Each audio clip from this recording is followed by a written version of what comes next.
ناظرین السلام علیکم ورحمۃ اللہ وبرکاتہ۔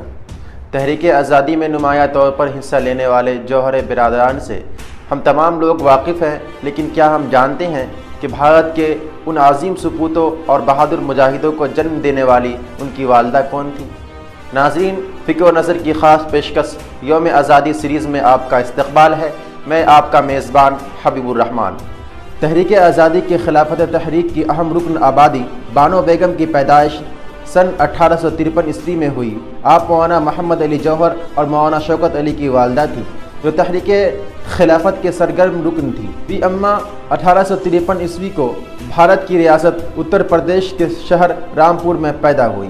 ان کا عقد عبدالعلی خان سے ہوا، جو رامپور صوبہ کے ایک اہم ملازم تھے۔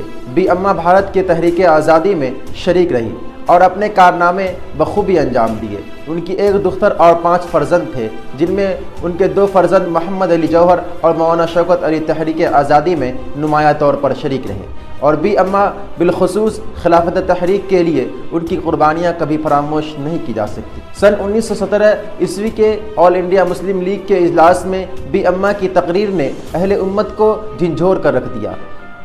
آپ تحریک خلافت میں مصروف رہی۔ اپنے دونوں بیٹے محمد علی اور شوکت علی، جو علی برادران کے نام سے مشہور تھے، جیل میں رہے۔